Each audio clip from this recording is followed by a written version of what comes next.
Hey y'all, welcome back to the channel. In today's video, I'm fixing up the interior on my old CJ5. Well y'all, I kind of jumped the gun and I went ahead and put this bikini top on and this roll bar on without y'all. It's pretty straightforward. I don't think there's really anything I could show y'all there, except it is important that this goes in the stock location to line up with this seam, which maybe I missed that by a little bit. It all worked out. I do have a little video on my Instagram, just kind of clips of putting this together. This bikini top is made by Best Top. And what's cool, this is usually like a $75 bikini top. And I got it on Amazon warehouse deal, it's 25 bucks. I think I am gonna go ahead and roll this up, or at least roll it back while I'm working on this stuff. Just a little bit more light in so y'all can see better what I'm working on.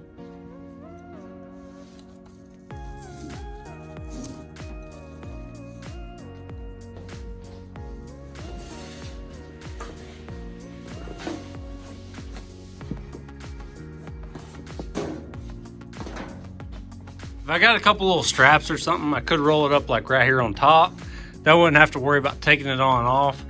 This was the hardest part of the install, and this is the way, if you get one of these, this is the best way to get this on, is like have it folded over this way, go ahead and clip these in, and you gotta slide it through. There's this channel right here that this all slides through. Then when you flip it back, it all pulls tight with these footman loops. These were included too, just a couple little holes and a couple screws. I really like it though. It keeps this kind of out of the weather since I don't really have a good place to store it right now. And in the summertime, it's gonna be really nice to have some shade. Now, let me talk about what I wanna get done today. And it's really just cleaning and organizing and straightening some of this stuff up. The floor is still really dirty, bunch of random wires everywhere. There's like sticks and looks like my brake pedal's back up under there. There's some random stuff still in the back here. There's some stuff on the dash I want to take off. The seats, they're both all ripped up. The driver's side isn't even bolted down. And when I open up the glove box, it's just full of air. This is something cool I'd never noticed before. It's like an old oil change sticker somebody put on here. And it looks like maybe December 6th. Of 82, I want to say. Old Texaco sticker. These glove boxes and like all these Jeeps, they ended up just like evaporating. They were just made of cardboard. None of them lasted. You can see some of the screws are still in here though. That's where it screws to. And you guessed it, I've got a really good upgrade I wanted to show y'all for these. Now, a bunch of y'all have probably seen these replacements, which is what I've got over here in the 3B. It's just like a little plastic replacement. And they're fine, they work pretty good. You can see it's not very deep at all. You can hardly put anything in there. It's good for maybe keeping like your registration and stuff, but not much else. But this is what I found that I want to try in the CJ5. I wasn't sure if this would work with this kind of dash. This is the later style CJ dash. But I'm pretty sure these are designed to work with the earlier Jeeps. And you can see how much deeper it is compared to what I just showed you there. So this should be a lot more storage, and it's galvanized steel instead of plastic, so it should last for a long time. I think the first thing I want to do though is get all these seats out of the way so I can get everything cleaned up and give me some more room to work.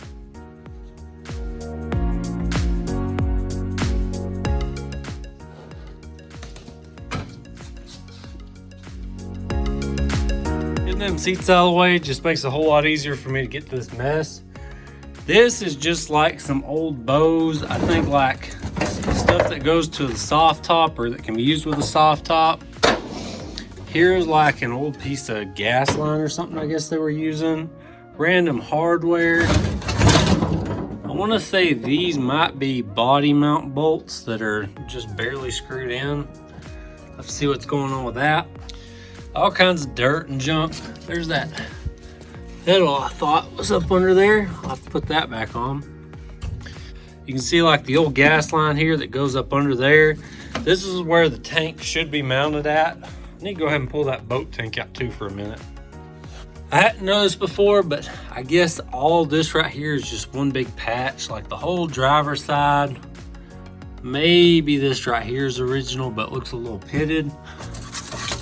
There's the plate that covers up where my master cylinder is at. Go ahead and put that back on. It's not terrible, but it'll be a lot better when I get it all cleaned up.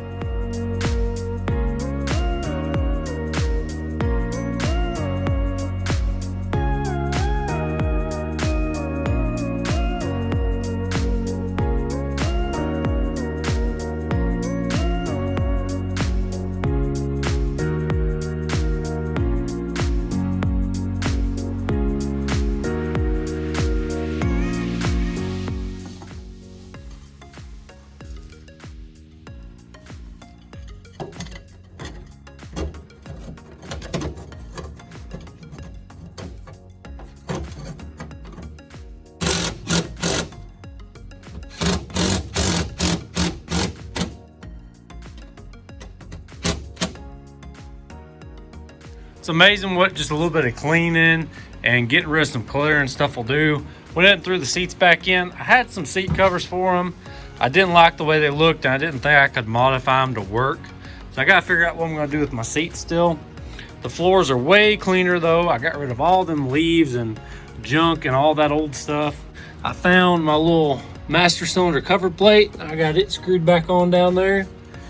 I got that CB that was up under there, and that eliminated a bunch of just random wiring. I think this might have been attached to it, this little 3-position switch. Got rid of wires up under the dash though, and out from under there. There's all that stuff. I had this little cup holder. It came out of an old truck I had at one point. I took something off here and the screw holes seem to be about the same size. I don't know if that's going to be a problem or not, but that thing is just so cool. I had to at least put it on there and see. The glove box, I got my new glove box installed, that galvanized one. Look at all that room. That thing is huge. It was super easy to install. Stuck it up in there, took a pencil, marked all the holes, took it out, drilled them, put my screws in. Nice and solid. Everything lined up really good. Next thing I want to do is go ahead and swap out the boots on my transfer case and my transmission here. These are all dried and cracked and everything. These T90s are super bad to get water down in there. And you might notice the whole Jeep's wet because it's a few days later, it's the weekend, and it's pouring the rain outside. So I'm going to go ahead and grab, looks like a flathead screwdriver and a Phillips. Probably none of those are going to come out, but I'm going to try anyways. And I'll get all that swapped out.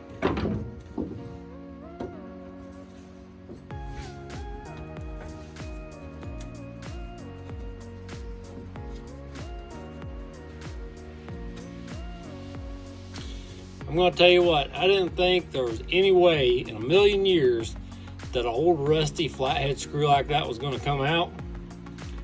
And this might be the only one that comes out, but that is a big victory.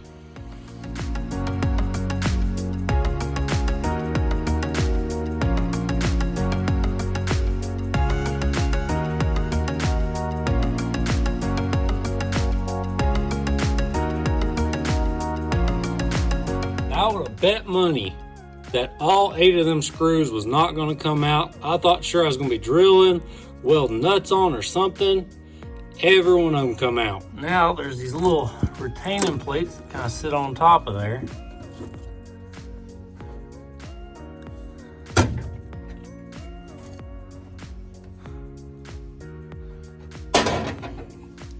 It looks like this transmission one is going to come off pretty easy.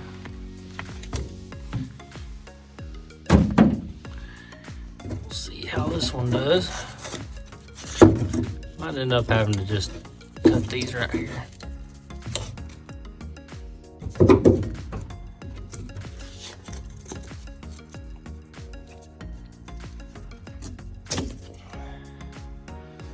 Boom. Now you might notice my shifter knob right here is not stock. It's some big ball of wood. I don't even know what it come off of or if somebody made it. Looks like it come off of something. And then transfer case shifter knobs, they come in 2 different styles. You'll either have a thread on or a push on. It looks like these are the push on style. I can't get them to unthread. The shifter knob's not a big deal. I think it's both ways too. It can be thread on or push on. They usually come off pretty easy. They're more like a rubber. These are like a hard plastic. If you're not careful, you'll end up breaking them trying to get them off. And you can buy new ones and everything, but I really don't want to buy new ones. So I've got a trick to leave these on. Let me see if I can get this knob off first though, and I'll put this one on first.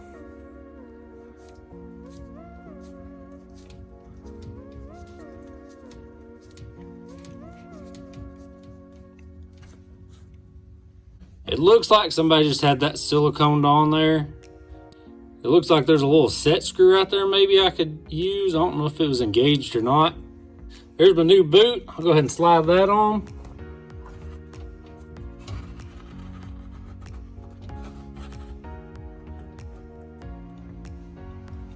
Throw that ring back on top.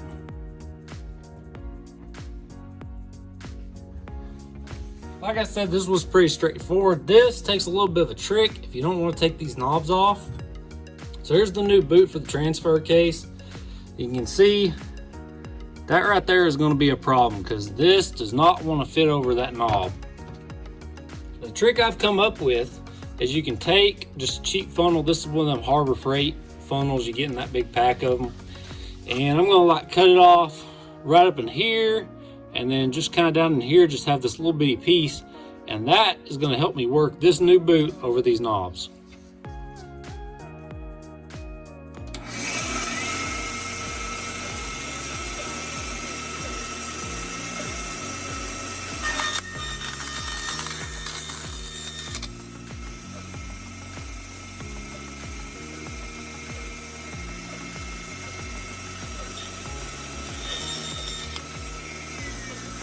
Well, now I don't know what I'm going to do. That funnel was real brittle for some reason. It must have been an old one, and it just cracked all the pieces. So now I can't use that. I might just try putting some grease on it and just seeing if I can work it over. I know I've tried that in the past. It didn't work, but it's worth a shot. What I'm thinking is I've got a plastic bag, which that'll reduce some friction. And then if I put a little grease on that plastic bag, maybe that'll get even slicker. It's worth a shot.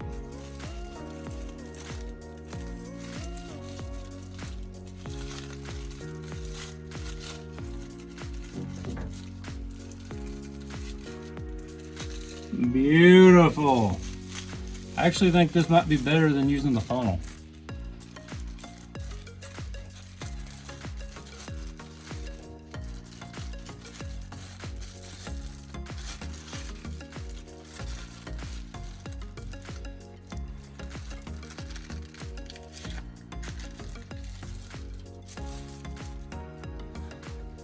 And there's not even any grease on the shifter knobs.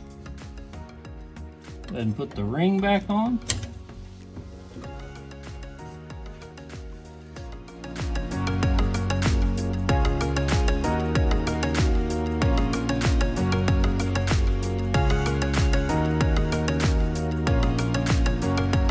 Man, that looks so much better. Just cleans everything up. And you're probably thinking, why didn't I do more with these little retaining rings, cleaning them up and stuff? Just kind of take a look around, everything else around them. I mean, I want them to all match. If I clean these up and paint them black or something, or even try to paint them this green color, it'd probably just kind of stick out. I think that's about all I'm going to do on the inside today. I'll throw this passenger seat back in. I need to find something to take the place of this radio. I was going to see if they might have like a retro looking radio with Bluetooth and a built-in speaker and stuff. So maybe I could not have a big hole or have to patch this hole, but I do need to take this radio out eventually. The last thing I want to do today is actually take care of this big bondo spot right here. This has been on my nerves ever since I got this thing. It's itched. I'm just dying to scratch. What's crazy is like there should be a little stamped logo here that says Jeep. I'll show you on the other side. See how it says Jeep right there? So surely back behind all this bondo, that Jeep should still be up under there. I hope it is. And if nothing else, all this is doing is holding moisture. You shouldn't have bondo that thick anyways. I think the rule of thumb with bondo is no thicker than a credit card. I don't know what I'm gonna do, how I'm gonna clean it up, how I'm gonna blend it in, but I know I gotta get rid of this. I guess all I can really do is just start. Oh man, look at all this junk that's just jammed down in here. It's just like years of trash and just sitting outside. That's all just hung up down that pocket.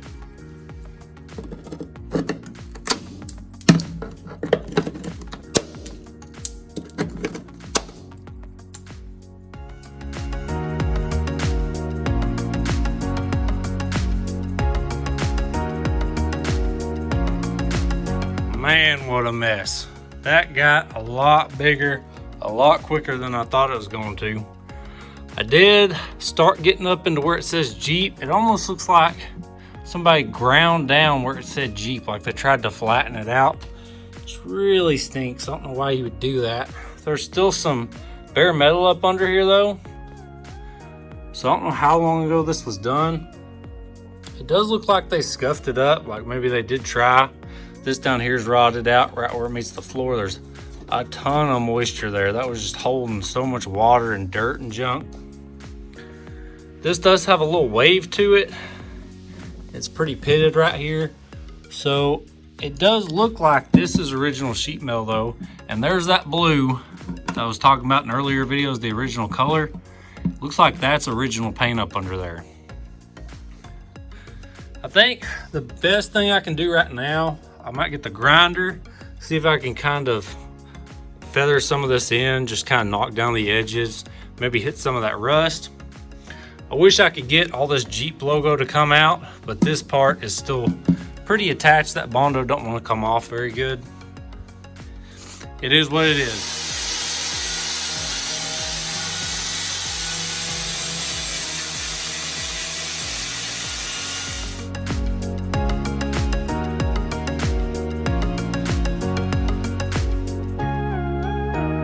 Well, I did a great job of cleaning everything up, and then I covered it in bondo dust. I tried to blow everything off, but that stuff just goes everywhere. I did get this a little bit more cleaned up. You can see somebody like took a punch or something and tried to drive all that logo in, and then they covered it in the bondo. That's just a crazy thing to do. I mean, why in the world would you want to do that? Anyways, though, I took that wire brush and hit all this and got it cleaned up. Got some more of that bondo out of there, and it kind of took some of the paint with it, but that's no big deal. And then I softened all these edges. I kind of tapered them in, you know, so it blends in a little bit better. I don't know what I'm going to do with this from here. I really just wanted to have this logo back out, and I really didn't want a pocket of water behind that bondo. You can see though, this bondo, it probably goes all the way down the side. It probably stops right here. There might be a little bit here, but it looks like a lot of this right here is just metal. People sure do some crazy things though. Well, y'all, I think that's about as far as I'm gonna go with it today. Now this video will be a part 1 because there will at least be a part 2. There's all these little things when you get an old vehicle like this, when you get an old Jeep, all these little things you got to do to kind of get back up to par. Most of this stuff doesn't warrant its own video, so I'm just gonna kind of just smash it all into one video and just kind of take y'all along with what I'm doing and keep y'all updated on what's going on with the Jeep. Now in the process of keeping y'all updated, I'm also gonna need y'all's help and y'all's opinions. Now like that big old bondo place I just cleaned up on the side of the Jeep, I would love some recommendations how y'all would fix that. I thought I could, you know, almost paint some kind of graphic or make it look like there's a big hole in the side of the Jeep, but paint it to look that way. I could just clear coat it. I could try and put just green paint back over it. Let me know what y'all would do. The radio, I need some ideas on that. If y'all have seen anything kind of Bluetooth, built-in speaker, something that's just one unit that I can fill in that hole, that would be awesome. Now something kind of exciting I want to share with y'all. I've been invited to kind of a big Willys rally that's not too far from me. They said if I don't have my Willys ready, I'm more than welcome to bring this CJ5. Now luckily it's not till May, so I've still got some time, but there's some big things I've got to knock out. The fuel system, I got to put an actual gas tank and set this up right, get rid of the boat tank. The exhaust has got to be fixed. It's not really even doing anything right now. It's dangling there. There's like one bolt in it. I need brake lights. I need headlights. I need some functioning electronics. I do have some really cool little pieces I'd like to throw in these axles. Y'all know what I'm talking about. I've got to change up that front bumper, and I've got a really cool winch. I don't think I've ever showed y'all that's probably going to go on this Jeep. And of course, there's still like changing all the fluids and greasing everything, and there's some seals I got to change. A bunch of little stuff I've got to do. But I'm going to work really hard at it. Hopefully, I'll have this Jeep to have fun with in the summer, and then I can get back to work on the 3B. I really appreciate y'all checking out this week's video. I hope you enjoyed it, and I'll see y'all next time.